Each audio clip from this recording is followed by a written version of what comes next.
bonsoir à toutes et à tous. Alors, je vais juste prendre quelques minutes pour vous préciser à quel titre je m'autorise à venir vous parler ce soir de ce dossier qui est particulièrement sensible et qui traîne depuis aussi longtemps en France, parce que c'est quand même pas nouveau qu'on parle de ce problème-là. Alors effectivement, je suis professeure honoraire de psychologie de l'éducation. J'ai donc énormément travaillé sur ce qui fait éducation chez l'enfant. J'ai fait beaucoup de recherches de ce point de vue-là, j'ai créé beaucoup d'enseignements également autour de ça, en m'inspirant d'ailleurs de choses qui se font à l'étranger, parce que la France a ce défaut, je dirais, de penser qu'elle fait toujours tout très bien, et qu'elle n'a pas besoin d'aller voir ailleurs ce qui s'y fait. Alors que pour avoir pas mal travaillé avec des collègues canadiens et des collègues du nord de l'Europe, je peux vous dire qu'il y a des choses tout à fait sympas qui se font en éducation dans ces pays-là, et que de temps en temps, il serait bon d'ailleurs qu'on s'en inspire un tout petit peu. J'ai formé beaucoup de futurs professeurs des écoles. Donc l'école, je connais bien parce que j'avais créé un module de formation en licence de psychologie après la création des IUFM suite à la loi Jospin en 89. Et en licence de psycho, j'avais donc des étudiants qui venaient sur ce module et qui voulaient rentrer à l'IUFM pour devenir professeurs des écoles. Ça a été une vraie chance pour moi, puisque j'ai gardé contact avec beaucoup de ceux qui sont devenus professeurs des écoles, ce qui m'a donné des lieux d'expérience et de recherche tout à fait favorables, puisqu'évidemment, ils étaient grands ouverts avec ces étudiants que j'avais formés. J'ai créé le centre de formation des psychologues scolaires de Lille, ce qui veut dire que j'ai aussi travaillé beaucoup avec les RAZ, que c'est donc un milieu que je connais bien, et l'école, dans sa globalité, je connais bien. Et puis, effectivement, je suis spécialiste des rythmes de l'enfant. Donc j'ai fait de la recherche en chronobiologie, puisque quand j'ai commencé à enseigner, à être enseignant-chercheur à l'université OGT, j'ai participé à la création d'un laboratoire qui est un laboratoire du sommeil.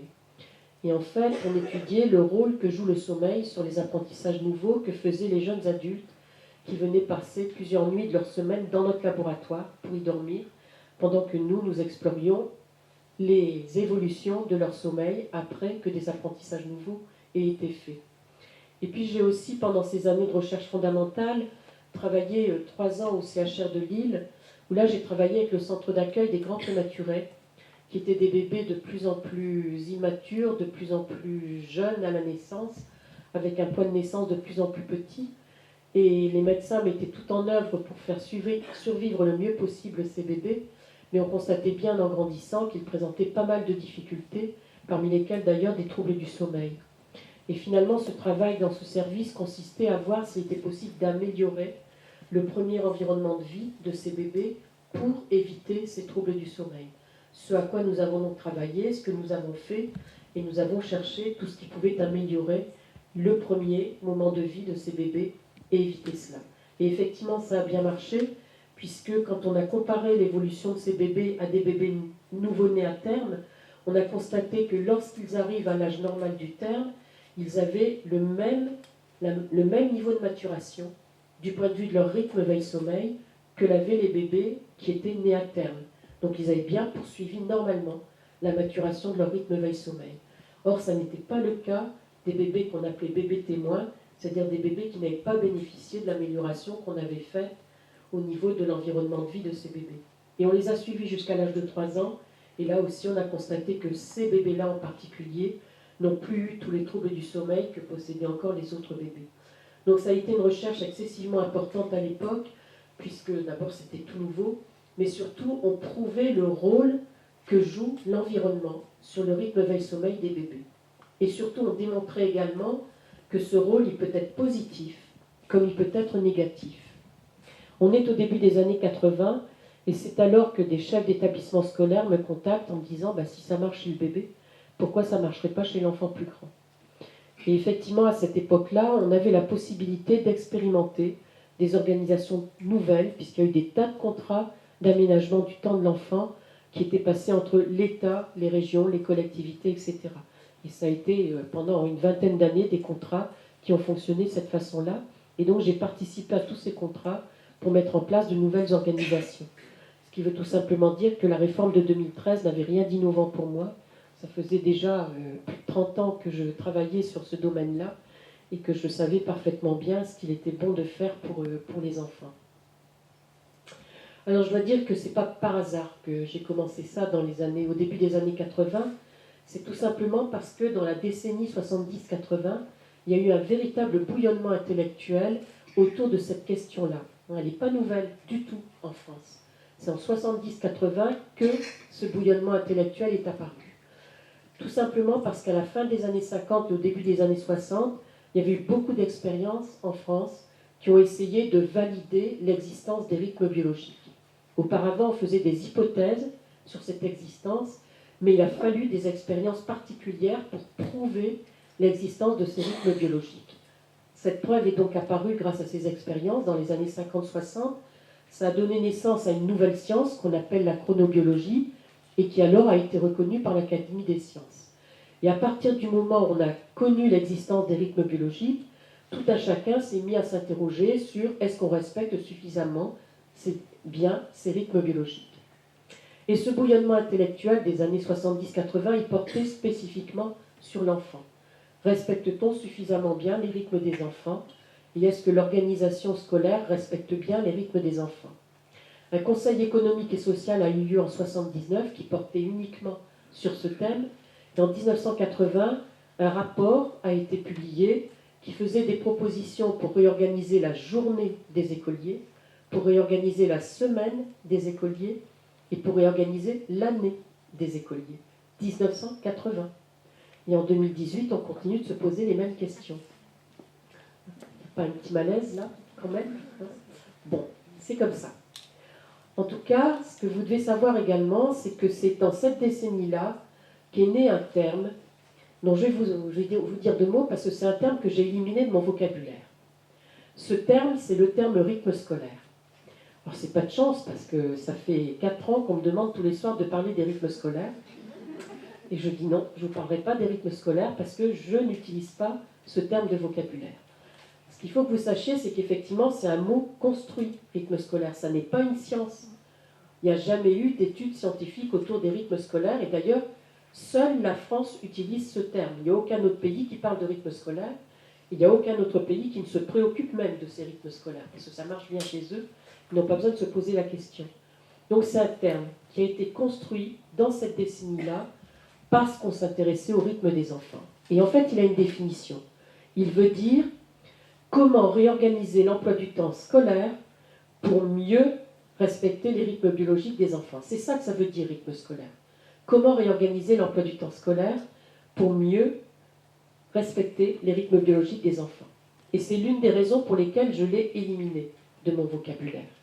Tout simplement parce que, comme vous le voyez bien dans la définition, il ne s'intéresse qu'à l'emploi du temps scolaire.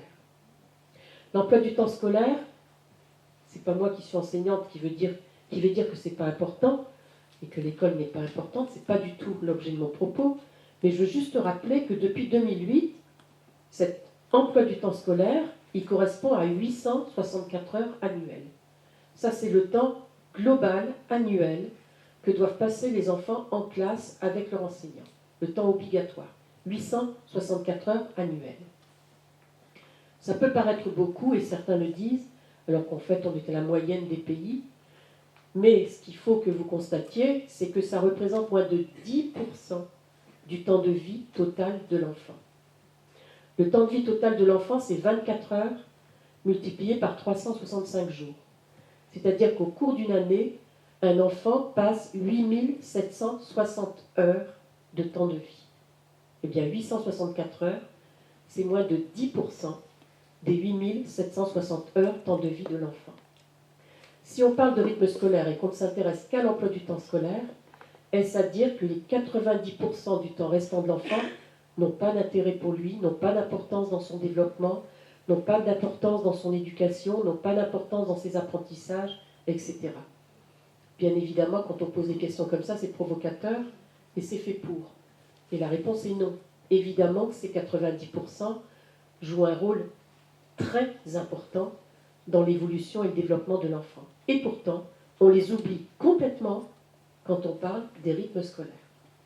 Donc c'est la raison pour laquelle moi je ne l'utilise pas et qu'à chaque fois que j'ai créé un projet, j'en ai fait beaucoup puisque j'ai commencé au début des années 80, mais que depuis 2013, j'ai accompagné également beaucoup de communes pour la construction de leur propre projet éducatif.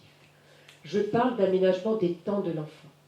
Et ça n'a absolument pas le même sens. parler de l'aménagement des temps de l'enfant nous oblige à considérer tous les temps de vie de l'enfant, et pas simplement le temps scolaire.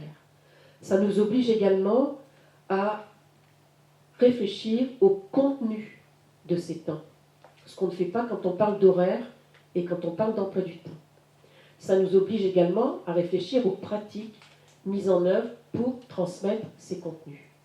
Donc parler de l'aménagement des temps de l'enfant, c'est prendre l'enfant dans sa globalité, d'une part, et c'est réfléchir également à la gestion et à l'organisation des temps qu'on lui impose.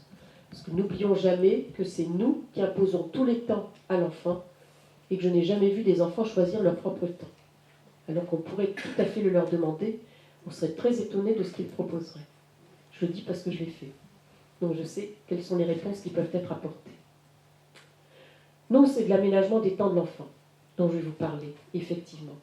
Et c'est exactement ça qui m'a conduite à faire des projets en co-construction, où tout le monde est partenaire dans la co-construction de ce projet, parce qu'effectivement, tout le monde a une part de responsabilité dans la gestion de l'ensemble de ces temps. Ça ne m'est pas venu tout seul, je me suis appuyée sur 2 livres qui étaient parus dans les années 70-80. Le premier, c'est celui d'un des pères de la chronobiologie française, qui s'appelait Alain Reinberg, et qui avait publié un ouvrage intitulé « Des rythmes biologiques à la chronobiologie ». Et dans cet ouvrage, il consacre une partie importante à l'enfant, dans laquelle il dit à quel point il est important de respecter les rythmes biologiques de l'enfant. Mais avait-il ajouté, pour bien les respecter, il faut d'abord bien les connaître. Et j'approuve complètement, et c'est exactement ce que j'ai toujours fait, en disant qu'il faut d'abord savoir comment fonctionnent les rythmes biologiques pour être capable ensuite de les respecter. Ce pourquoi je donne systématiquement un socle commun de connaissances à tous ceux qui vont travailler à cet aménagement des temps, sinon on passe à côté de l'essentiel. Il y a un deuxième livre qui avait été important, c'est celui d'un pédiatre, qui s'appelait Guy Vermeil, et qui avait publié un ouvrage intitulé « La fatigue à l'école ». En 2001, Guy Vermeil fait une conférence dans le cadre d'un congrès, et au cours de cette conférence, on l'interroge en lui demandant si en 2001, ce livre, il a toujours autant d'importance qu'il en avait dans les années 70-80. Bien sûr, Guy Vermeil a répondu que oui, qu'il a toujours autant de validité, disant même qu'en 2001, il a bien plus d'enfants qui viennent le consulter pour fatigue qu'il n'en avait dans les années 70. Donc, disait-il, ce livre il est encore plus important à l'heure actuelle. Je crains que si Guy Vermeil vivait encore, en 2018, il dirait « J'ai encore plus d'enfants qui viennent consulter pour fatigue que je n'en avais en 2001 et que je n'en avais en 70. » Mais en tout cas, ce qu'il avait dit également, c'est qu'il changerait l'intitulé de ce livre.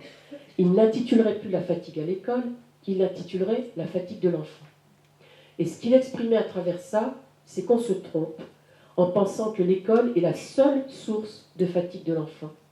Que la fatigue de l'enfant, elle est multicause, elle est multisource, et si on ne prend pas en considération l'ensemble des causes de fatigue de l'enfant parallèles, eh bien, quelle que soit l'organisation qu'on lui proposera, on aura toujours des enfants fatigués. Donc effectivement, apprendre à connaître les rythmes biologiques, c'est le b.a.-ba de l'aménagement des temps de l'enfant. C'est donc ce que nous allons faire ce soir. C'est vrai que cette réforme, elle avait été portée pour ça, pour respecter les rythmes biologiques des enfants. Ces rythmes biologiques, il faut que vous compreniez que c'est une propriété de la vie. C'est pour ça qu'ils sont importants. C'est une propriété de la vie. Tous les êtres vivants, quels qu'ils soient, possèdent des rythmes biologiques. Toutes les plantes ont des rythmes biologiques. Les algues unicellulaires, c'est-à-dire qui ne possèdent qu'une seule cellule, ont des rythmes biologiques. C'est pour ça qu'ils sont aussi importants et qu'il faut les respecter parce que c'est une propriété de la vie. Ces rythmes biologiques, ils sont génétiquement programmés. Ça veut dire quoi? Que chacun d'entre nous possède un programme génétique relatif à ces rythmes biologiques. Et que dans cette salle où nous sommes nombreux, je suis absolument certaine que nous n'avons pas tous les mêmes rythmes biologiques, puisque chacun d'entre nous a son propre programme génétique relatif à ces rythmes biologiques. Le problème étant que depuis que vous êtes né, et ça c'est vrai pour tout le monde, on vous a appris une chose, c'est qu'il fallait vous adapter à un rythme social qui est la journée de 24 heures. Ça, personne n'y échappe, c'est comme ça. Et pourtant, il faudrait de temps en temps se demander si notre propre rythme, il est cohérent avec ce temps social qui nous est imposé. Parce que pour certains, la réponse est non. Cette différence, cette programmation génétique, elle génère des différences interindividuelles. En fait, il n'y a que les jumeaux monozygotes, c'est-à-dire les vrais jumeaux, ceux qui viennent du même œuf, qui possèdent les mêmes rythmes biologiques. Des jumeaux, faux jumeaux, dizygotes, qui viennent de deux œufs différents, peuvent avoir des rythmes différents. Et dans une même fratrie, vous pouvez avoir autant d'enfants que de rythmes différents. Quand la fratrie est grande, c'est pas toujours facile à gérer. Et pourtant, il faudrait le faire. Donc, ça provoque des différences interindividuelles. C'est vrai chez tout le monde, mais c'est vrai chez les enfants, puisqu'il y en a une qui apparaît très tôt, et à la fin de sa première année, cette différence interindividuelle est déjà installée chez l'enfant.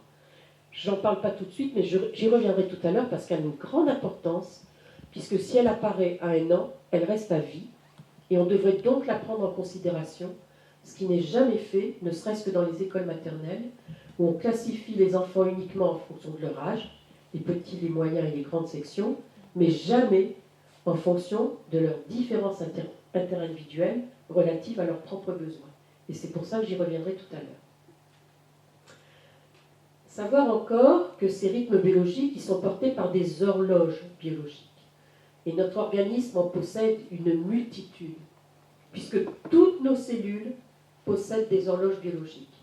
La plupart de nos organes, comme la vésicule, comme le foie, comme la vessie, comme le cœur, possèdent une horloge biologique. Et bien sûr, nous avons des horloges biologiques dans notre cerveau. Et parmi toutes celles que nous avons dans notre cerveau, il y en a une qui est excessivement importante à cause de l'emplacement qu'elle a. Puisqu'en fait, c'est un amas de cellules qui constitue cette horloge qui est juste derrière nos yeux. Il est juste derrière nos yeux. Ça veut dire que cette horloge-là, derrière les yeux, voit tous les changements de l'environnement se faire. Elle est la seule à le voir. Les autres horloges sont encapsulées, elles ne voient pas ce qui se passe dans l'environnement. Tandis que cette horloge-là, elle voit le passage du jour à la nuit, de la lumière à l'obscurité, et c'est parce qu'elle voit ces passages-là et ces changements qu'elle indique aux autres horloges ce qu'il faut faire. Donc elle est très importante et elle doit être respectée pour ne pas se tromper dans ce qu'elle voit dans cet environnement. Savoir aussi que tout événement qui évolue au cours du temps ou qui change en fonction du temps n'est pas forcément rythmé. Un événement rythmé, ça a une définition particulière. On dit d'un événement qu'il est rythmé si cet événement se reproduit à l'identique en fonction d'une certaine périodicité. C'est ça la définition de tout événement rythmé. Il se reproduit à l'identique en fonction d'une certaine périodicité. C'est important de savoir si un événement est rythmé ou non, parce que quand il est rythmé, il devient prévisible. On sait exactement ce qu'il sera, puisqu'il est le même à un temps t plus 1. La période d'un rythme, c'est la durée qui sépare l'apparition de cet événement avec sa réapparition à l'identique à un temps t plus 1. Donc c'est cette durée t plus 1 entre les deux événements qui exprime la période du rythme. Chez les humains, chez nous, c'est pas vrai chez tous les organes vivants, mais chez nous, on catégorise tous nos rythmes biologiques selon 3 grandes périodes. La première période, c'est celle des rythmes qu'on appelle circadiens. Circadien, c'est un mot qui vient du latin. Circa, ça vient de circum, c'est-à-dire autour d'eux. Et dien, ça vient de dies, qui veut dire le jour. Et quand on parle d'un animal diurne, c'est un animal qui vit le jour. Et ça vient de dies. D'accord ? Donc circadien, c'est tous les rythmes dont la période est d'environ 24 heures. Autour de 24 heures. Période du jour-nuit. On a une deuxième catégorie d'horloges dont la période est plus longue. On dit de ces rythmes qu'ils sont infradiens. Et on a une troisième catégorie de rythmes dont les périodes sont plus courtes cette fois. On dit d'eux que ce sont des rythmes ultradiens. Et si on vraiment voulait respecter nos rythmes et ceux de nos enfants, c'est l'ensemble de ces rythmes qui doivent être respectés. Et on verra qu'on est loin de le faire prenant pas en considération, par exemple, les rythmes infradiens, entre autres. Alors, de fait, on n'arrête pas de dire qu'il faut respecter les rythmes biologiques. Et finalement, quand j'interroge les uns et les autres en disant « mais c'est quoi pour vous respecter les rythmes ?» personne n'arrive vraiment à me répondre. On a une vague idée. Alors, en 2013, on disait il faut 4 jours et demi, maintenant il faut dire il y a 4 jours, et voilà. Chacun croit respecter les rythmes biologiques, mais tout le monde ignore à quoi ça correspond. Alors, je vais vous en donner une définition. Pour tous ceux qui sont en train de prendre en note, prenez en note la définition. Et quand je l'aurai donnée, je vous donnerai un exemple concret qui expliquera cette définition. Et quand cet exemple concret sera donné, je vous poserai à tous 2 questions. Maintenant que vous savez, est-ce que vous estimez que vous respectez vos propres rythmes biologiques? Et est-ce que vous estimez respecter les rythmes biologiques de vos enfants? Et nous verrons les réponses. Alors, je vous donne la définition. La définition du respect des rythmes biologiques, c'est respecter la synchronisation des horloges entre elles quand ces horloges ont la même périodicité. C'est ça le respect des rythmes biologiques.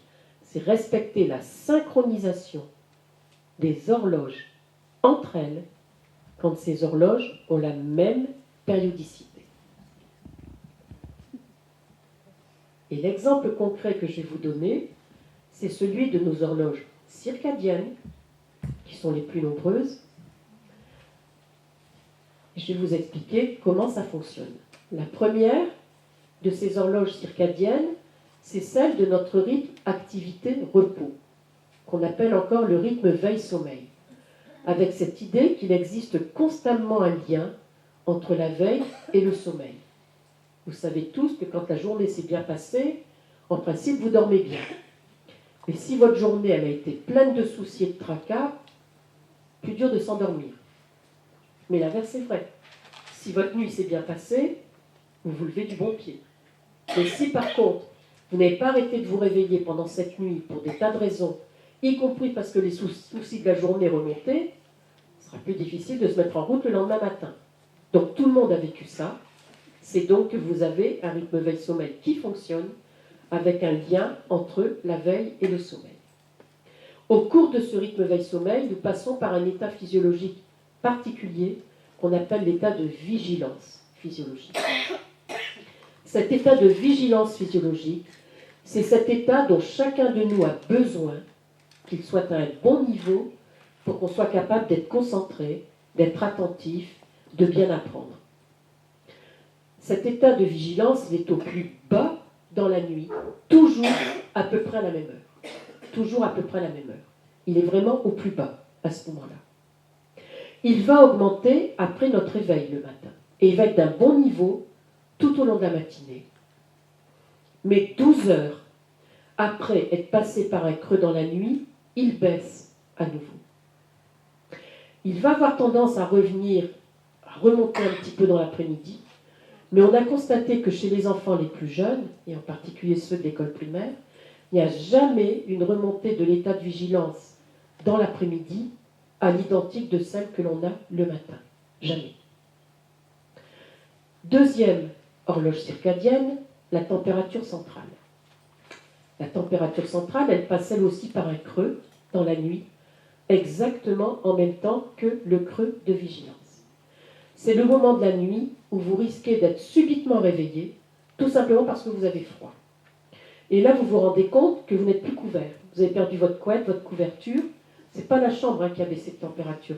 C'est vous qui vous êtes découvert. Du coup, vous avez froid. Mais c'est parce que votre température, à ce moment-là, est au plus bas. Donc, vous êtes au creux de votre rythme circadien. C'est ça que ça veut dire. Cette température, elle va commencer à augmenter environ 1h30 avant le déclenchement de votre horloge d'éveil spontané. Cette horloge d'éveil spontané, c'est la vôtre que chacun possède. Ça n'est pas forcément celle de l'heure du réveil que vous faites sonner le matin pour ne pas être en retard au boulot. J'ai bien dit pas forcément, puisque dans la population générale, il y a des études qui ont été faites et qui ont prouvé que cette horloge d'éveil spontané, elle oscille, selon les individus, entre 6 heures et 9 heures du matin. Mais il a aussi été prouvé qu'il y a beaucoup plus de personnes qui ont une horloge d'éveil vers 6-7 heures du matin qu'il y en a qui l'ont à 9 heures du matin. Et il a aussi été démontré que chez les enfants jeunes, elle est beaucoup plus fréquemment, et même très très fréquemment, du côté de 6 heures, 7 heures du matin, qu'elle ne l'est du côté de 9 heures du matin. D'accord ? Donc la température commence à monter 1h30 avant le déclenchement de cette horloge. Une fois qu'on est réveillé, elle atteint un plateau qui va perdurer toute la matinée. 12 heures, après être passée par un creux, elle baisse, en même temps que la vigilance. Et tout comme la vigilance, elle va avoir tendance à revenir à un niveau un peu plus haut dans l'après-midi, mais jamais autant que celui du matin pour les enfants les plus jeunes. Chez les ados, il y a des choses qui changent, on pourra en parler si ça vous intéresse, parce qu'effectivement, il y a des choses qui changent avec la puberté. Donc là, on est vraiment sur les enfants de l'école primaire, et c'est d'eux dont je vous parle. Et en fin de journée, ou dans la soirée, cette température va baisser. Mais là, elle va baisser suffisamment sensiblement pour que chacun d'entre nous le ressente, qu'on soit enfant, adolescent ou adulte. C'est ce moment de la soirée ou de la fin de journée où subitement on va ressentir un vrai coup de froid. On se met à bâiller en même temps qu'on ressent ce coup de froid. Et très souvent, on est occupé à faire des choses excessivement importantes. On est bien souvent devant un écran d'ailleurs. On se dit on va quand même pas s'arrêter pour un coup de froid. Donc on prend la petite laine pour pas s'enrhumer. Et puis on continue de faire ce qu'on fait. Puis 10 minutes après, on se dit j'avais bien raison, je suis reparti pour un tour. Donc ce n'est pas le petit bâillement de tout à l'heure que je devais écouter. On a tort. Parce que ce bâillement et ce coup de froid, qu'est-ce qu'il veut dire ? Le sommeil est prêt à arriver. Donc c'est le meilleur moment pour aller dormir, puisque c'est le moment où le sommeil va tout de suite démarrer. C'est aussi vrai chez tout le monde. Et quand un enfant vous dit à une certaine heure, en fin d'après-midi ou début de soirée, qu'il a froid, c'est sûrement pas le moment de lui dire de se mettre devant un radiateur ou de se mettre une couverture, mais c'est bien le moment de lui dire on va aller dormir parce que tu vas t'endormir vite. Et mieux on connaît l'heure d'endormissement de son enfant, plus on peut l'y préparer. Parce qu'une demi-heure avant, on va l'y préparer en sachant qu'une demi-heure après, il va s'endormir. Donc, on est sûr d'une qualité de sommeil pour notre enfant à ce moment-là. Troisième horloge circadienne, une hormone, qui est une hormone importante, c'est l'hormone du stress. Donc c'est celle dont les médecins vont vous demander de vérifier le niveau de temps en temps pour être sûr que vous n'êtes pas trop stressé. Elle s'appelle le cortisol. Cortisol SOL. Le cortisol, il passe par un creux dans la nuit, en même temps que la température et que la vigilance. Mais il est fabriqué, le cortisol, il est sécrété. Et en fait, cette sécrétion, elle est rapide, puisqu'il atteint son pic, c'est-à-dire son plus haut niveau, juste avant notre éveil spontané. Et on sait que c'est l'atteinte de ce pic de cortisol qui provoque le réveil de l'organisme et qui dit à l'organisme, allez, ça y est, on peut démarrer sa journée. Ce niveau de cortisol, il va rester à un bon niveau tout au long de la matinée. 12 heures après de passer par un creux, il passe par une baisse, par un creux, comme la vigilance et la température. Mais à l'inverse de ces deux horloges, il ne revient jamais à son niveau du matin. Il continue de baisser doucement tout au long de l'après-midi pour baisser fortement le soir. Ça veut tout simplement dire que si un jour un médecin vous conseille de faire un bilan sanguin pour évaluer votre niveau de cortisol, n'allez surtout pas faire votre prise de sang à 16 heures, vous n'aurez plus votre niveau de cortisol. Il aura baissé, donc ce sera un faux niveau de cortisol. C'est à son éveil ou dans la matinée qu'on a son niveau de cortisol, c'est là qu'on peut le prendre. Et puis quatrième horloge circadienne, une autre hormone qu'on appelle hormone du sommeil, c'est la mélatonine. La mélatonine, elle est synthétisée dans une glande du cerveau qui est une glande en lien avec l'horloge qui est derrière les yeux. Cette synthèse de mélatonine, elle est complètement inhibée, complètement arrêtée au moment de notre éveil spontané. Et à l'inverse, cette synthèse, cette fabrication va se remettre en route en fin de journée et provoquer l'endormissement. C'est finalement avec la mise en route de la fabrication de mélatonine que la baisse de température, de vigilance, de cortisol vont l'accompagner pour nous permettre de nous endormir. Donc je viens de vous donner un exemple concret du respect de nos rythmes biologiques. Et ma question maintenant est, qui donc ici estime respecter ces rythmes biologiques chaque jour? Il n'y a pas beaucoup de mains qui se lèvent.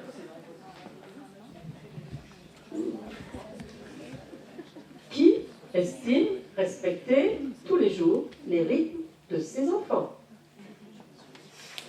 Et il n'y a pas beaucoup plus de mains qui se lèvent. Je me dis donc que j'ai bien fait de venir ce soir et de vous apprendre comment faire.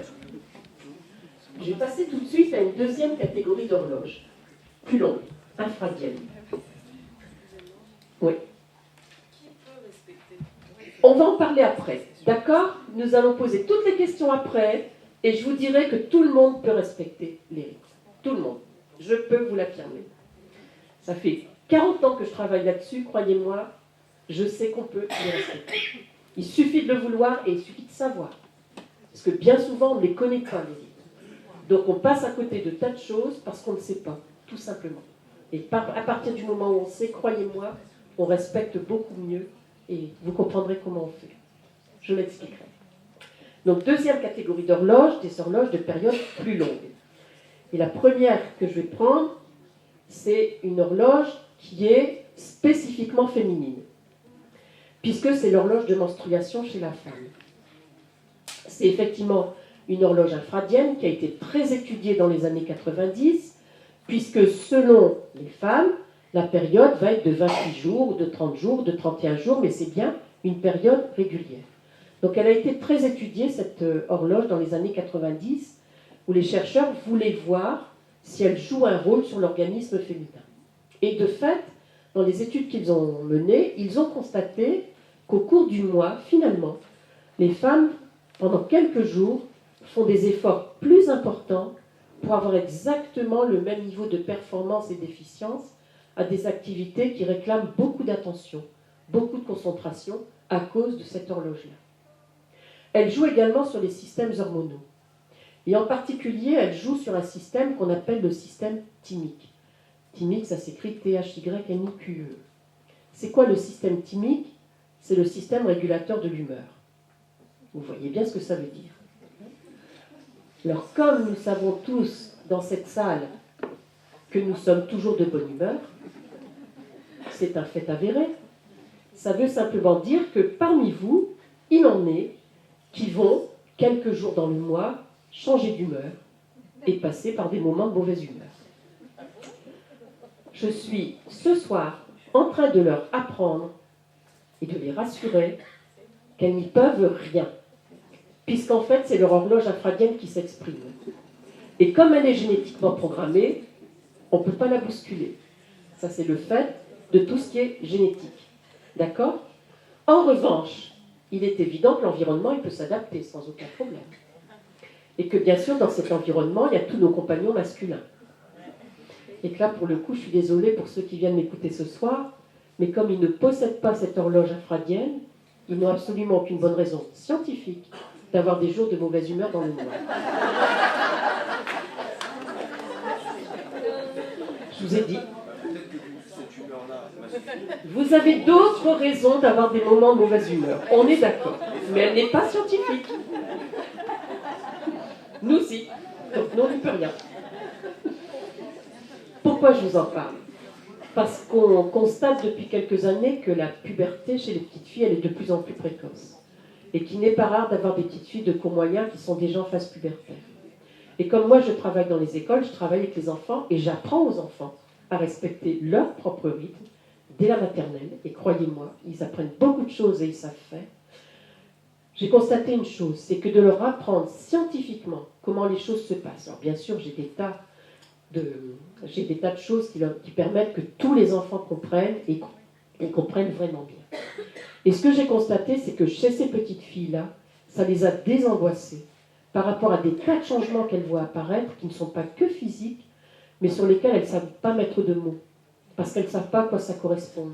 Donc elles ne savent même pas quelles questions poser. Donc le seul fait d'expliquer scientifiquement leur permet de poser des questions et elles comprennent que c'est normal, que c'est naturel, etc. Ça les désangoisse. Donc il y a très longtemps que moi je milite pour que la connaissance des rythmes biologiques fasse partie des programmes d'éducation à la santé, parce que j'estime que tout le monde devrait apprendre à les connaître. Et malheureusement, vu le nombre de conférences que j'ai faites et de découvertes qu'ont fait les gens qui sont venus m'écouter, ce n'est pas le cas, puisque j'ai même eu des parents pédiatres qui m'ont dit « j'ai appris plein de trucs ». Parce qu'on n'a jamais appris ça dans notre formation à nous. Alors, si on ne l'apprend pas aux pédiatres, je ne sais pas ce qu'ils racontent aux parents quand les parents viennent leur parler des problèmes de sommeil de leur enfant. Parce que, en tout cas, c'est un fait. Et c'est vraiment quelque chose d'important à transmettre, ça. Et puis, il y a une deuxième horloge qui est encore plus longue, qui a été étudiée chez les animaux, toujours à la même époque, dans les années 90, il y a eu beaucoup de recherches de ce type-là. Et ces chercheurs s'étaient demandé pourquoi entre novembre et mars, il y a tous les ans des animaux qui vont hiberner, ou des mammifères comme les ours des Pyrénées qui vont hiverner. Et les expériences qu'ils ont menées ont prouvé que c'est une condition de survie pour ces animaux. Ce n'est pas du tout des animaux fainéants, c'est une condition de survie. Ils en ont absolument besoin pour vivre. J'ai dit que les ours des Pyrénées vont hiverner. Comme nous ne sommes rien d'autre que des grands mammifères, on est en droit de s'interroger sur ce qui se passe pour nous pendant cette période de l'année. Alors j'imagine bien que si vous demandiez à vos patrons respectifs d'aller hiberner tous les ans, il me paraît un peu difficile à imaginer. Pourtant, il faut que vous sachiez qu'à cette époque de l'année, notre organisme est beaucoup plus fatigable, il est beaucoup plus fragile, que le système immunitaire est moins efficient, et que c'est la moindre résistance de ce système immunitaire qui fait qu'à cette période de l'année, on est beaucoup plus souvent malade qu'on ne l'est l'été. Parce qu'on chope tous les microbes qu'on chope. Parce qu'il y a une moindre résistance de notre système immunitaire. C'est également la période de l'année où le niveau de cortisol chez les enfants et les adolescents est le plus élevé. Et le plus bas, pardon. Et il est le plus élevé pendant l'été. Et c'est encore une période de l'année où les jours sont beaucoup plus courts, où la luminosité est beaucoup plus faible, et ce manque de luminosité a des effets sur notre bien-être psychologique, puisque c'est ce manque de luminosité qui provoque chez certains ce qu'on appelle la dépression saisonnière. Il faut que vous sachiez que plus de 1% des enfants souffrent de dépression saisonnière, et plus de 5% des adolescents en souffrent également. Donc c'est important de la repérer pour évidemment éviter qu'elle n'ait des effets négatifs chez ces enfants et ces adolescents. Néanmoins, et là je m'adresse surtout aux parents d'adolescents, cette période de l'année, entre novembre et mars, vous aurez bien constaté qu'elle concerne le deuxième trimestre de l'année.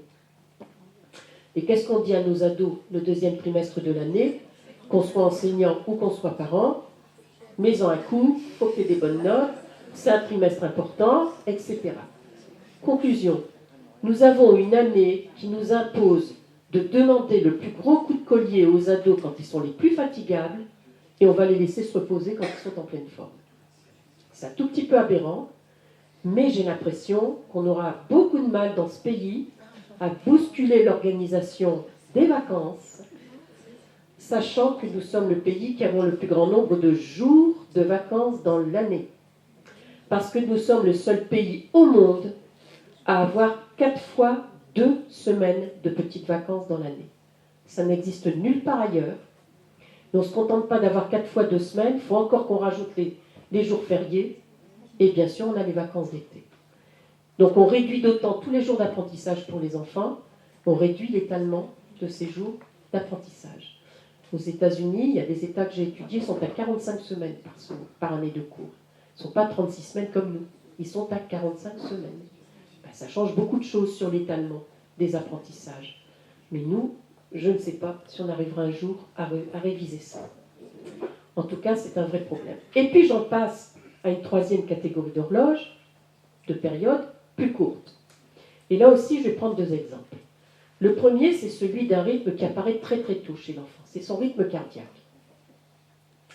Ce rythme cardiaque, on l'utilise beaucoup quand on fait des études en psycho, justement chez le jeune enfant, parce qu'on a pu constater qu'à chaque fois que ce rythme accélère, il signifie qu'un effort est fourni. Et ça peut être un effort physique, un effort cognitif, un effort intellectuel, un effort émotionnel, etc. Quand vous êtes dans une salle très très calme où il n'y a aucun bruit, et que d'un seul coup vous avez un grand boom qui apparaît, il se passe quoi? Vous sautez sur votre chaise et votre rythme cardiaque s'accélère. C'est une mise en défense de l'organisme, hein. Il vous prévient. L'accélération du rythme cardiaque, en fait, réagit pour vous prévenir qu'il y a peut-être un danger. Il n'y a peut-être rien du tout, mais il y a peut-être un danger. Et donc, on l'a étudié chez les écoliers pour savoir s'il y a un moment de la journée où ce rythme cardiaque est particulièrement sollicité. On a été plusieurs labos à le faire en France, et moi, je travaillais avec une collègue qui était prof de psycho du travail et ergonome, et on avait, à une époque de notre carrière professionnelle, étudié tout ce qui se passe dans l'école. On avait donc pesé les cartables des élèves, on avait compté le nombre de pas qu'ils font dans une journée, on avait compté le nombre de marches qu'ils montent et qu'ils descendent dans une journée, etc. On avait étudié les lumières dans les salles de classe où ils étaient, ou même les salles en général, et bien sûr, on avait fait des relevés sonométriques également. Et en fait, on a constaté que oui, il y a bien un moment de la journée où ce rythme cardiaque est particulièrement sollicité. C'est le moment du temps de midi. Quand en fait on a beaucoup d'enfants qui sont dans une même pièce en train de manger, on n'échappe pas à un relevé sonométrique qui atteint 85 décibels. 85 décibels, c'est une locomotive qui passe. Ça veut dire que les enfants mangent avec une locomotive à côté d'eux. Et sur ce bruit de fond important, il y a plein de bruits impulsionnels. Parce qu'il y a toujours des couverts en inox qui tombent, il y a toujours des verres en pyrex qui tombent et qui explosent, il y a toujours des pieds de chaise qui rayent par terre, qui font du bruit, des enfants qui appellent un morceau de pain ou qui crient pour avoir de l'eau. Et puis, j'ai constaté, parce qu'il n'y a pas plus de 8 jours, j'étais dans un restaurant scolaire, dans une école comme ça, que quand ils attendent le plat suivant, eh ben, ils ne l'attendent pas en silence. Ils se mettent à faire de la musique avec leur couvert sur la table, ou ils tapent avec leur verre sur la table, etc. Et donc, c'est plein de bruits impulsionnels qui se surajoutent sur ce bruit de fond, et on s'aperçoit que le rythme cardiaque, il est constamment sollicité chez ces enfants. Ça veut dire que pendant cette période-là, ils ne sont plus en état de vigilance physiologique, ils l'ont dépassé, ils sont à un état qu'on appelle l'émotion physiologique. Et qu'a-t-on l'habitude de faire dans toutes les écoles de France et de Navarre? On ouvre grand les portes et on leur dit « allez vous défouler dans la cour de récréation ». Et là, je vous affirme que de défoulement, il n'y a pas. Il passe en fait de l'émotion physiologique à l'hyperexcitation physiologique. Et c'est la raison pour laquelle ils se mettent à courir dans tous les sens dans la cour de récréation, en se bousculant, que c'est le moment où le taux d'accidentologie est toujours le plus important, parce qu'ils sont hyper excités. Pourquoi? Eh bien parce que ce moment de la journée, il correspond à un moment particulier du point de vue chronobiologique. On l'appelle le creux méridien. Creux méridien, méridien ça veut dire milieu, c'est un creux au milieu de notre rythme circadien. En introduction, je vous ai dit que 12 heures après être passé par un creux, la vigilance, la température, le cortisol baissent. On est dans le creux méridien. C'est donc une baisse physiologique globale. C'est ce fameux coup de pompe que vous avez en début d'après-midi, persuadé souvent que vous êtes, que c'est parce que vous digérez ce que vous venez de manger. Eh bien, je vais vous apprendre ce soir que non.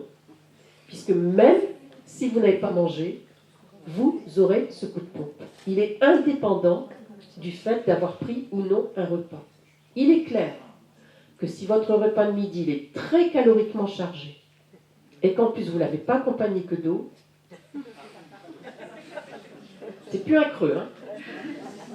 Vous êtes dans le gouffre là. Hein. Et plus la température extérieure est élevée, plus le creux est important. Ce qui explique que dans tous les pays méditerranéens, tout le monde fait la sieste en début d'après-midi quand il fait chaud, parce que la somnolence est bel et bien là. Ça veut donc dire que quand on aménage les temps des enfants, ce temps-là est un temps particulier à aménager. Donc on aménage le temps de restauration pour qu'il soit le moins stressant possible. Il y a des tas de possibilités pour le faire, mais on aménage également l'après-restauration.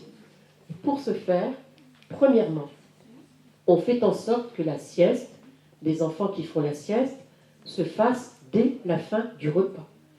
Dès qu'ils ont fini de manger, on emmène les enfants aux toilettes, on les prépare, on les met au lit. Ils vont s'endormir très vite et ils dormiront le temps de leur creux méridien. en se réveillant tout seul après. J'ai bien dit les enfants qui font la sieste. Je n'ai pas dit les petites sections qui vont à la sieste. Pourquoi? Eh bien parce que je vous ai dit au départ que dès 1 an, il existe une différence interindividuelle qui catégorise les enfants en fonction de leurs besoins de sommeil. Et à 1 an, on a des bébés petits dormeurs, moyens dormeurs ou gros dormeurs. Il est aussi délétère d'empêcher un gros dormeur de dormir tout ce dont il a besoin que d'obliger un petit dormeur à dormir plus qu'il n'en a besoin. Pour avoir beaucoup observé les maternelles, j'ai constaté qu'on couche généralement toutes les petites sections et qu'on ne regarde pas si parmi eux, il y a de vrais petits dormeurs. Or, vous avez toujours 1, 2 ou 3 enfants qui, pendant 1 heure, vont se retourner dans leur lit dans tous les sens. Ils ne vont jamais réussir à s'endormir. C'est parce que ce sont des vrais petits dormeurs.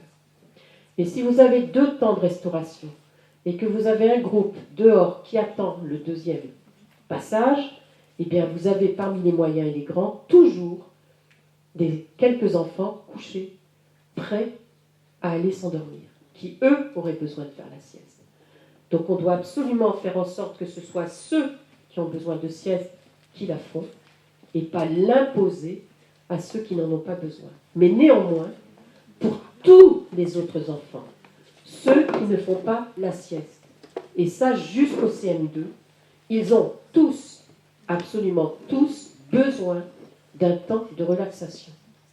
Il n'est pas question de les laisser s'hyper exciter avant qu'il n'ait eu ce temps de relaxation. Donc dans les communes que j'ai accompagnées, nous avons beaucoup travaillé avec des sophrologues spécialistes de la petite enfance et de l'enfance qui ont proposé aux enfants et aux intervenants sur ce temps de midi des outils qui permettent à chaque enfant à apprendre à se relaxer. Et on a constaté qu'une fois qu'ils ont appris à le faire, ils apprécient énormément parce qu'ils sentent bien qu'après ils sont bien mieux et qu'ils jouent véritablement pour jouer et pas pour s'énerver. Donc c'est vraiment important. Il faut aménager les espaces à ce moment-là, dans la cour de récréation comme dans le préau. Là aussi, je pourrais donner des petits trucs qui vont permettre que les enfants qui ont juste besoin de se détendre, qui ont même envie de ne rien faire, et c'est une activité à part entière, l'activité ne rien faire, puissent le faire calmement, tranquillement, sans être attaqués par un ballon qui leur arrive dessus ou par des enfants qui courent. Ça, c'est un aménagement des espaces qui accompagne l'aménagement des temps. Et c'est indispensable à faire. Et puis j'en arrive à une dernière horloge qui est aussi ultradienne et qui est celle du sommeil. Il faut savoir que le sommeil, c'est un état fragile, mais c'est aussi un état complexe. Il est fragile, le sommeil, parce que tout ce qui se passe au cours de votre journée va toujours avoir des répercussions sur le jour, sur la nuit qui suit. Et que ces répercussions, malheureusement, elles peuvent être bonnes comme elles peuvent être mauvaises. Il est complexe parce qu'il est multirythme. Il a une rythmicité ultradienne parce qu'il est constitué d'une succession de cycles de sommeil qui ont tous la même durée, à peu près 90 minutes, et qu'à la fin de chacune de ces 90 minutes apparaît un stade de sommeil particulier qui va réapparaître de manière récurrente, périodique, au cours de la nuit, qui fait dire du sommeil qu'il a une rythmicité ultradienne de période 90 minutes. Il fait partie du rythme veille-sommeil, qui lui est circadien. Donc il a aussi une rythmicité circadienne. Et on sait depuis longtemps que l'hiver, nous avons besoin de davantage dormir que nous l'avons l'été. Il a également une rythmicité infradienne. Par ailleurs, la qualité du sommeil, elle est complètement dépendante de la pression de sommeil exercée par la journée. C'est quoi la pression de sommeil? C'est ce que je peux encore appeler la bonne fatigue. Quand on n'est pas assez fatigué, on ne dort pas bien, mais quand on est trop fatigué, on ne dort pas bien non plus.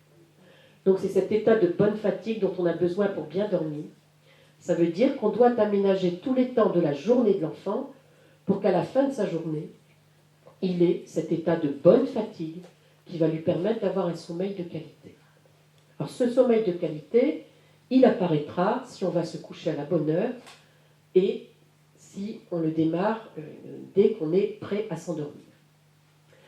Ce qu'il faut encore que je vous dise, c'est que la durée des cycles est la même, environ 90 minutes, mais les contenus de ces cycles ne sont pas les mêmes en début de nuit et en fin de nuit. Pas du tout. Et ça, on va le voir.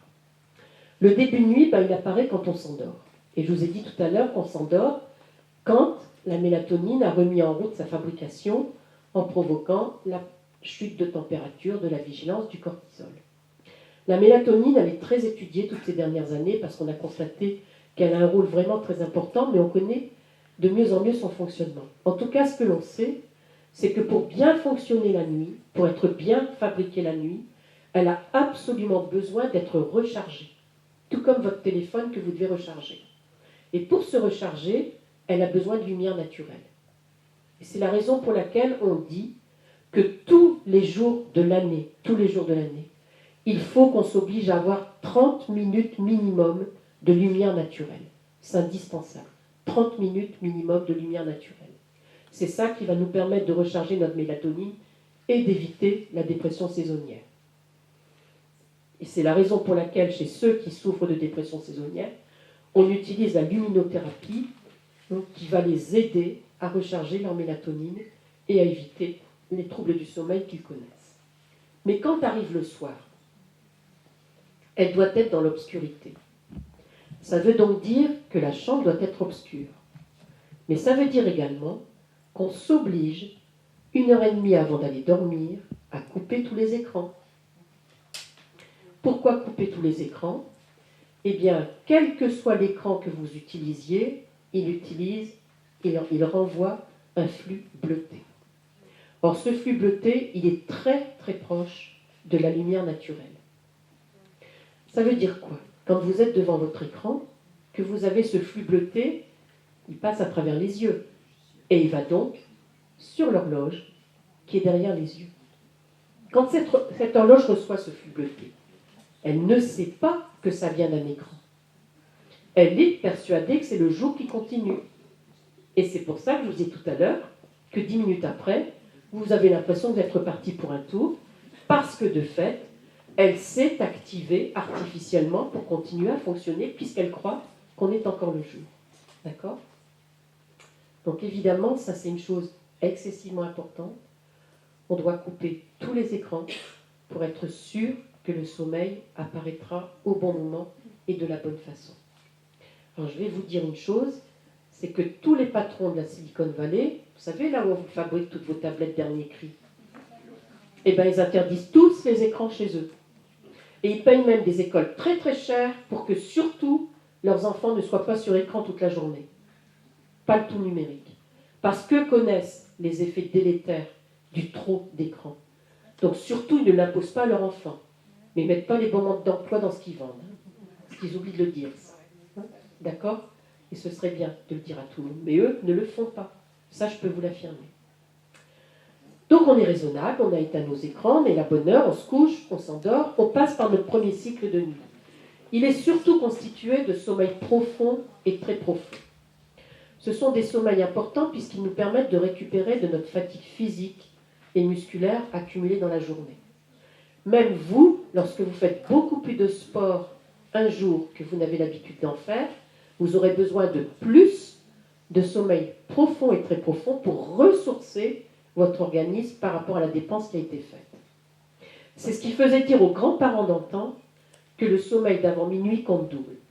Il y en a peut-être parmi vous qui ont déjà entendu cette expression. C'est ça qu'ils exprimaient. Eux savaient que fatigués physiquement, ils avaient besoin de la première partie de nuit de sommeil pour récupérer de cette fatigue. Et la science leur donne raison, puisqu'effectivement, c'est à ce moment-là de la nuit que ce sommeil, qui est important pour la récupération de la fatigue physique, apparaît de durée la plus longue. C'est également pendant ce sommeil-là qu'est sécrété l'hormone de croissance, qui est importante pour grandir, mais qui est aussi importante puisque c'est elle qui permet de régénérer notre système immunitaire, qui régénère le système de la peau.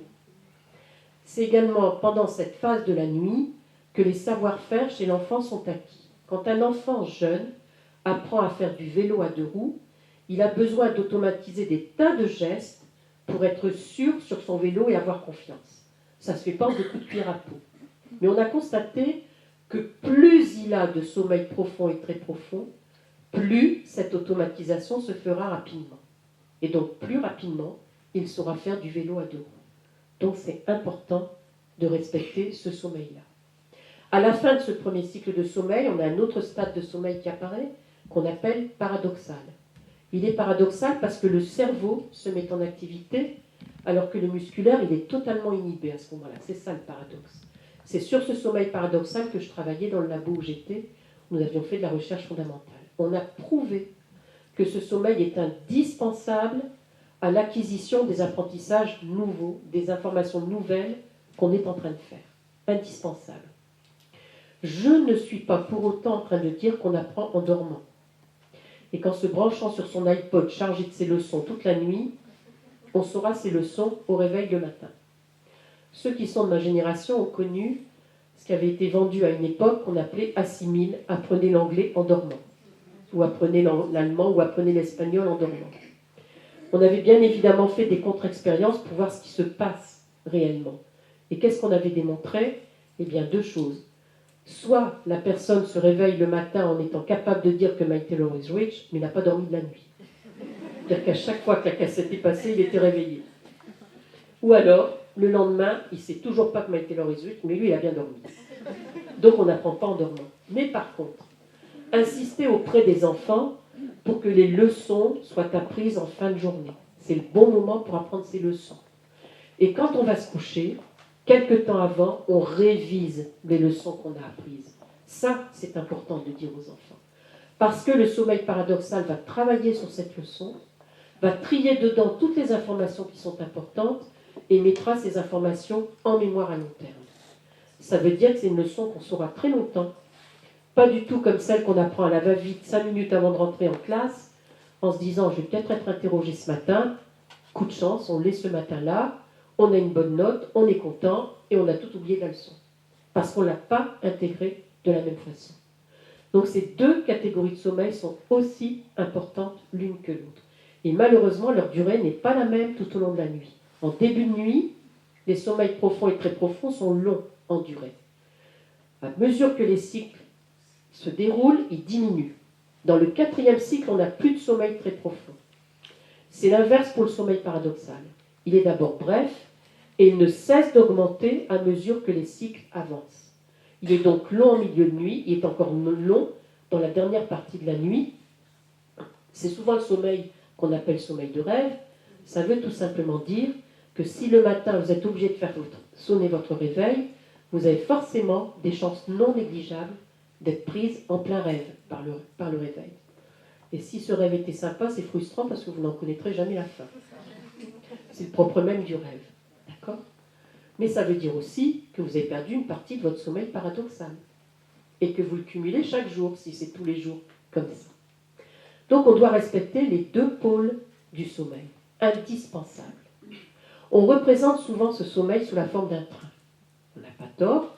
Un train est une locomotive et des cycles et des wagons qui représentent les cycles de sommeil. Sachez que contrairement à ce que beaucoup disent, qu'il faut distinguer les maternelles et les élémentaires, ce qui est faux pour moi, et cela a toujours été, qu'entre 3 et 10 ans, le train du sommeil est le même. C'est-à-dire que les besoins de sommeil de nuit des enfants entre 3 et 10 ans est le même. C'est les besoins diurnes qui changent. Mais le train du sommeil de nuit est le même. D'accord ? Donc pas de différenciation entre les élémentaires et les maternelles. Ce qu'on oublie trop souvent de dire, pour utiliser ce train, c'est que la locomotive doit tous les jours partir à la même heure. Tous les jours partir à la même heure. Ça veut tout simplement dire que tous les jours, on couche les enfants à la même heure, y compris pendant les petites vacances de 2 semaines. Et je vais vous expliquer pourquoi. Je vais vous expliquer pourquoi. Il y a une étude britannique qui a suivi une cohorte de plus de 11 000 enfants. Des enfants de 3 ans, 5 ans, 7 ans. Dans cette étude, ils ont montré qu'à 5 ans et 7 ans, les enfants qui ont le plus de comportements de déconcentration, d'inattention, des comportements un peu asociaux, etc., Ce sont des enfants qui, dès l'âge de 3 ans, ont connu régulièrement des retards de coucher, de sommeil. Ils ont proposé à certaines familles de redonner une régularité du rythme veille-sommeil à leurs enfants, ce que certaines familles ont accepté. Et elles ont constaté qu'au bout d'un certain temps, une fois la régularité acquise, ces comportements disparaissent. Ils sont donc bien liés à l'irrégularité du rythme veille-sommeil. Et pourquoi j'ai dit compris pendant les petites vacances, et je vais vous expliquer pourquoi. Qui n'a pas dans cette salle essayé de coucher tardivement son jeune enfant le samedi soir, avec le secret espoir de faire la grasse matinée le dimanche matin? Je vois que ça ne marche pas. D'accord. Mais les horloges de vos enfants fonctionnent bien, elles. Je vais donc vous expliquer pourquoi ça fonctionne comme ça. Les 4 horloges qui provoquent notre éveil le matin. Il y a la vigilance qui monte, il y a la température qui monte, il y a le cortisol qui atteint son pic et il y a la mélatonine qui interrompt sa synthèse. D'accord? Vous vous souvenez de ça? Eh bien, ces 4 horloges n'ont pas la même vitesse de déplacement quand on veut les bouger. Quand vous allez vous coucher plus tard, un soir, 2 soirs ou 3 soirs, vous ne bousculez qu'une seule horloge, celle du rythme veille-sommeil. La température, elle a besoin d'1 semaine pour bouger. Le cortisol et la mélatonine ont besoin de près de 2 semaines pour bouger. D'accord? Quand vous couchez tard vos enfants, quand ils sont en petites vacances, dès le premier jour, parce qu'ils sont en petites vacances, ça n'est qu'au bout de la fin des vacances qu'ils ont trouvé le nouveau rythme et que leurs horloges se sont resynchronisées. Et quand vous les renvoyez à l'école avec un autre rythme, eh bien c'est rebelote dans l'autre sens. C'est comme ça. Et c'est la raison pour laquelle, depuis longtemps maintenant, on insiste sur le besoin de régularité de ce rythme-là. Pour en avoir parlé beaucoup avec des ados, ils constatent eux-mêmes qu'ils traînent au lit plus que de vraiment se reposer. Quand le dimanche matin, ils traînent. Ils me le disent. Et je leur demande, mais quand vous traînez pendant 3-4 heures, quand vous vous réveillez, vous êtes moins fatigué? Non, me disent-ils. Et ça ne vous arrive pas d'avoir mal à la tête? Si, ça m'arrive. Je leur dis, c'est explicable physiologiquement. Parce que comme tu t'es couché tard, ton cerveau, il a calculé combien d'heures il te reste entre le moment vrai de l'endormissement et le moment du pic de cortisol, puisque c'est lui qui éveille. Il le sait, le cerveau, quelle est l'heure du pic de cortisol. Donc il y a moins d'heures. Et comme il y a moins d'heures, il ne peut pas faire tous les stades. Donc les premiers stades sont réduits en durée. Donc on n'a pas fait assez de sommeil profond, du coup on est encore fatigué. Et si on a mal à la tête, c'est parce qu'au moment où on se réveille, nos 4 horloges sont désynchronisées entre elles. On appelle ça une désynchronisation interne qui fait qu'on a mal à la tête.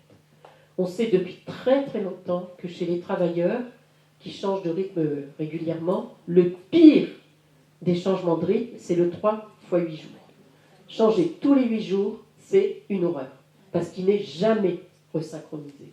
Et on le sait depuis longtemps, on s'est beaucoup battu avec certains patrons en demandant qu'ils changent ça, mais voilà, on a du mal à faire passer les choses. En tout cas, vous aurez compris que tant qu'on n'a pas compris comment fonctionnent tous ces rythmes-là, c'est bien difficile d'aménager au mieux les temps des enfants pour respecter leurs besoins. Et puis il y a d'autres petites choses qu'il faut savoir également. C'est par exemple quelque chose qui avait été démontré par un des psychologues, un des profs de psycho avec lequel j'ai longtemps travaillé, qui s'appelait Paul Fraisse, qui avait montré que chez l'enfant, le temps d'attente, il est toujours trop long. C'est pas pour rien que je vous ai dit tout à l'heure qu'au restaurant, il y en a qui ne sont pas capables d'attendre tranquillement entre 2 plats. Ils sont obligés de... Voilà. Parce que c'est un temps d'attente. Et il y a un temps d'attente qui est assez perturbant, qui est celui du matin, tôt le matin. Parce qu'il y a des enfants qui parfois arrivent très tôt le matin, pour des raisons professionnelles des parents. Dans les communes que j'ai accompagnées, ce temps-là oscillait entre 7h, 7h15 ou 7h30. Ça dépendait des communes. Donc il y a des enfants qui peuvent arriver vraiment très tôt. Et en fait, ce que j'avais également constaté, c'est que bien souvent, quand ces enfants arrivent très tôt, les parents, en toute bonne foi, ont essayé de les lever encore un petit peu plus tôt pour leur donner un petit déjeuner avant qu'ils n'arrivent à l'école. Et ils arrivent en disant, ça a été difficile, il n'a pas mangé beaucoup, mais c'est normal. Ce n'est pas la bonne heure pour prendre le petit déjeuner. Ce n'est pas la bonne heure. Donc ce n'est pas la peine de le réveiller encore plus tôt pour lui donner le petit déjeuner, Effectivement, il ne prendra pas. Par contre, et ça je l'ai fait dans les communes accompagnées, j'ai dit mais qu'il vienne avec son petit déjeuner. Et donc les parents fournissent à l'enfant son petit déjeuner, et quand ils arrivent à 7h30 le matin, il y a une tablée qui est organisée, les enfants sont autour de cette tablée, quelques-uns, ils ne sont pas très nombreux, mais justement c'est bien. Donc c'est un vrai temps de transition douce entre la maison et l'école avant de démarrer l'école. Donc ils ont le temps, tranquillement, de prendre leur petit déjeuner entre 7h30 et 8h à peu près, et ils sont calmes, tranquilles, du coup ils ne s'énervent pas. Donc ça c'est un premier temps qu'on aménage dans la journée. Il y a un deuxième temps qu'on aménage dans la journée qui est propre aux enseignants. Comme je fais des observations d'école, ben, je suis là à 7h30 et je vois donc ce temps-là s'organiser, comme je viens de le dire, avec des enfants qui apprécient beaucoup, et les professionnels aussi d'ailleurs, parce qu'ils se rendent bien compte que ça n'est plus la même chose, c'est plus le même temps pour les enfants. C'est pas juste un temps d'attente où on se démotive parce qu'on fait qu'attendre, ou là on fait quelque chose qui a une utilité. Et puis on va ouvrir la porte de l'école, le portillon de l'école, et donc je sors dans la cour pour me mettre à l'entrée de l'école. Et là je constate quoi? Que j'ai des enfants très calmes qui arrivent sur le trottoir, qui donnent la main à la maman, à la nounou, qui tiennent la poussette, etc. Ils sont très calmes. Ils arrivent, on ouvre le portail, ils passent un pied au-dessus du seuil de l'école et les voilà partis à courir. Et ils s'excitent. Et ils s'énervent. Voilà. À quoi ça sert? À rien. Ça ne sert à rien qu'à les énerver et avoir besoin après d'un quart d'heure avant de les remettre en route pour qu'ils soient vigilants. Donc moi j'avais proposé aux collègues avec lesquels j'ai travaillé de les faire rentrer directement en classe. Ce qu'ils font aujourd'hui et depuis longtemps. Donc dès que l'enfant arrive à l'école, il rentre en classe, calmement, tranquillement. Il sort ses petites affaires, il les prépare, il a du temps pour lui.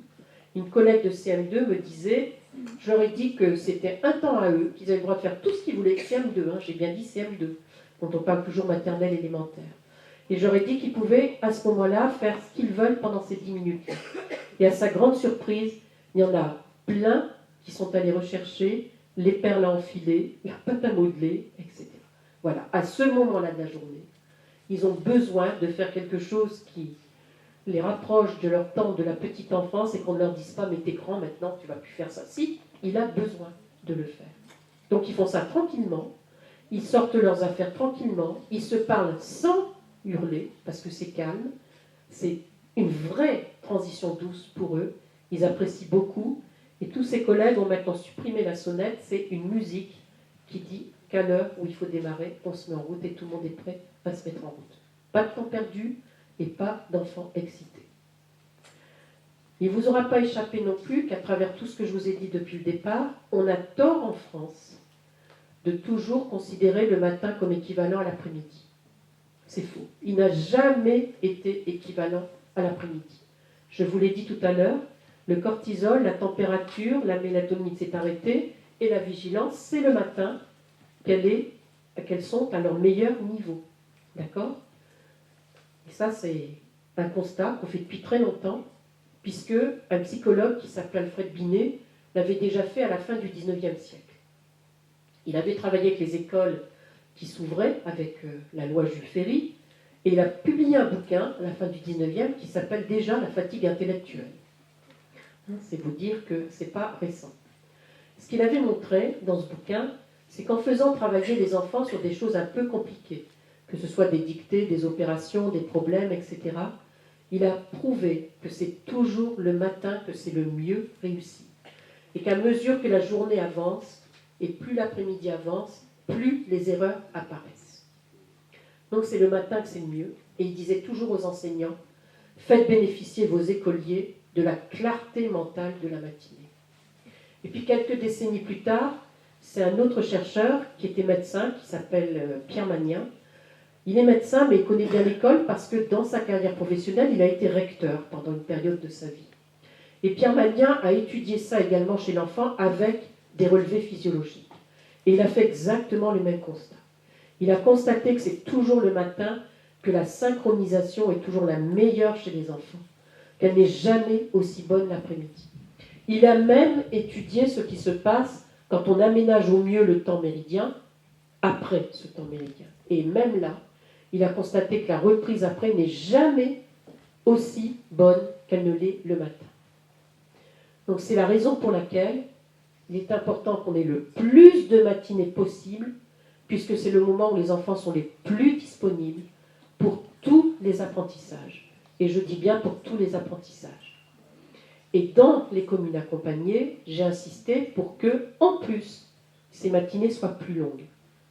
Et pourquoi c'est intéressant d'avoir des matinées plus longues? Pour plein de raisons. La première, c'est qu'en maternelle, on ne bouscule plus les enfants. Parce que quand on a une petite matinée de 3 heures avec une grosse récréation d'une demi-heure, je passe beaucoup de temps dans les classes de maternelle et le mot que j'entends le plus souvent, c'est « dépêche-toi ». C'est comme ça. Bon, voilà. Et comme on lui a déjà dit ça à la maison avant de partir, vous imaginez dans quel état il est, le pauvre. Hein, on lui baratine constamment « dépêche-toi, dépêche-toi, dépêche-toi ». Et voilà. Après, on s'étonne qu'ils sont zappeurs parce qu'ils passent toujours d'un truc à l'autre, mais c'est nous qui lui faisons faire. Donc nous, on a des longues matinées. Bon, on n'a plus d'enfants zappeurs. Parce que les enfants, ils ont le temps d'aller au bout de ce qu'ils ont commencé. On ne va pas leur dire stop, on arrête parce que maintenant on passe à autre chose. Non, on va jusqu'au bout. Donc en maternelle, vraiment, c'est implacable. Les enfants adorent, les enseignants adorent. Ils ne veulent pas revenir en arrière depuis qu'ils ont des longues matinées qui vont jusqu'à 4 heures, hein, dans une commune en particulier. Mais généralement, c'est 3h30, 3h45, et ça peut aller jusqu'à 4 heures. En élémentaire, le gros intérêt d'avoir ces longues matinées, c'est qu'en fait, on ne les consacre pas qu'aux maths et au français. D'abord parce qu'on sait qu'on n'apprend pas à lire, écrire et compter qu'en maths et en français. Que c'est au contraire à travers toutes les autres matières que la mise en pratique de ces apprentissages prend son sens, et le prend en particulier pour l'enfant. Donc quand on a des longues matinées, on introduit le matin la musique, le PS, les arts plastiques, la langue vivante, tout ce qui est découverte du monde, etc. Et en fait, on va jouer sur des alternances pédagogiques. Parce que ces matières-là font beaucoup plus appel à la créativité, font plus appel à la motricité, du coup n'ont pas le même coût cognitif que des matières très abstraites où on doit beaucoup se concentrer.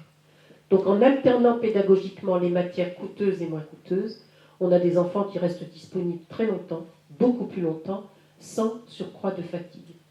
Et on a même pu constater, dans toutes ces écoles où on l'a fait, qu'on fait beaucoup plus facilement des liens entre ces matières et qu'on les met en évidence avec l'enfant.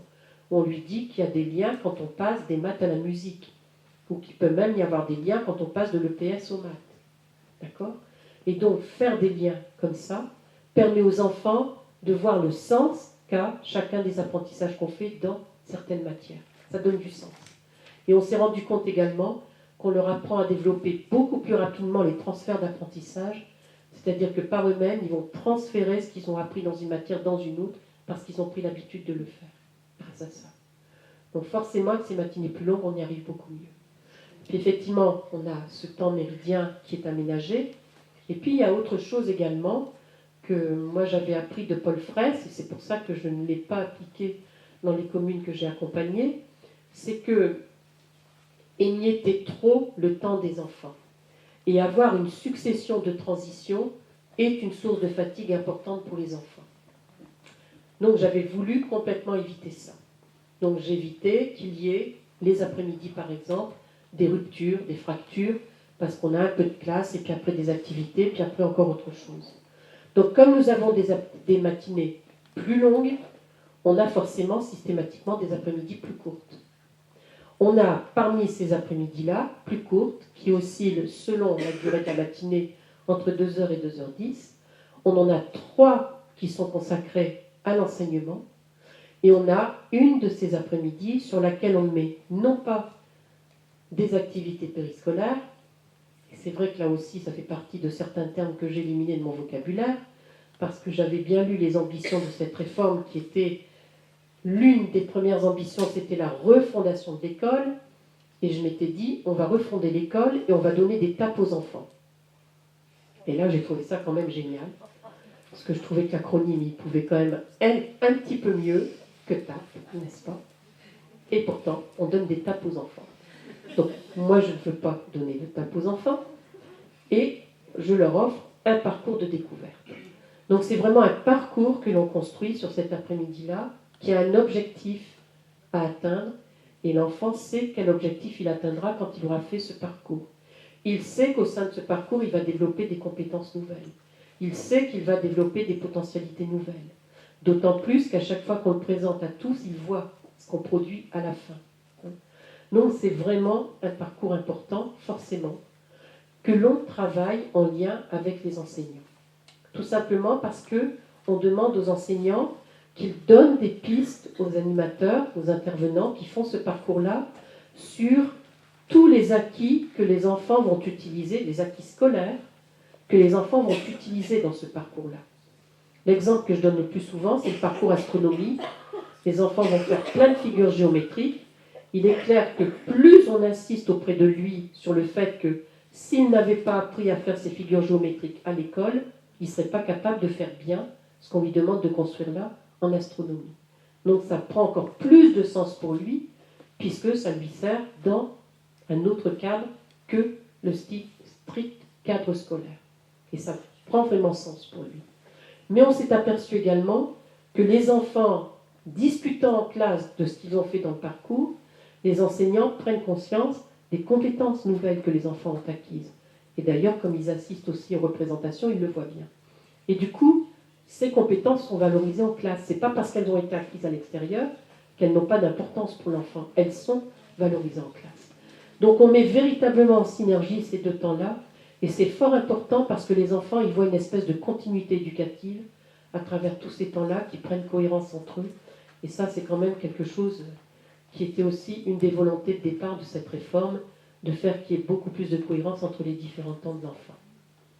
Et puis, quand on a fini ces journées-là, que ce soit une journée avec du temps scolaire l'après-midi ou un parcours de découverte l'après-midi, journées qui finissent tous les jours à la même heure, quoi qu'il en soit, on passe aux enfants qui vont rester un peu, et c'est à ce moment-là que ces enfants-là vont avoir la récréation, qui vont avoir le goûter, qui va les amener aux alentours de 17h à peu près, les enfants qui vont commencer à partir, et ceux qui restent, on a vraiment énormément insisté pour que ce soit du temps libre, du temps à ne rien faire si on le veut, du temps où on joue à la dinette, où on joue à des jeux de cartes, où on joue à ce que l'on a envie de faire, mais pour se détendre, pas pour être encore dans un nouvel apprentissage ou je ne sais quoi, c'est vraiment pour se détendre. Et il n'est pas rare qu'on ait des enfants qui prennent une BD, et puis qui se mettent à rêvasser, puis qui regardent les autres faire, puis ils sont contents de regarder les autres faire.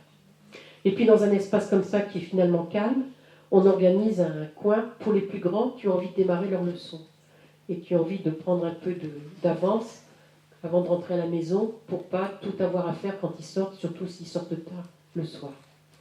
Et finalement, quand les parents récupèrent les enfants à la fin de cette journée, eh ben, je peux dire aujourd'hui qu'ils sont dans leur état de bonne fatigue qui va leur permettre d'avoir ce repos de nuit qui va être respecté, puisque j'ai également travaillé avec les parents, bien évidemment, pour qu'ils comprennent à quel point il est important de respecter tous ces temps-là.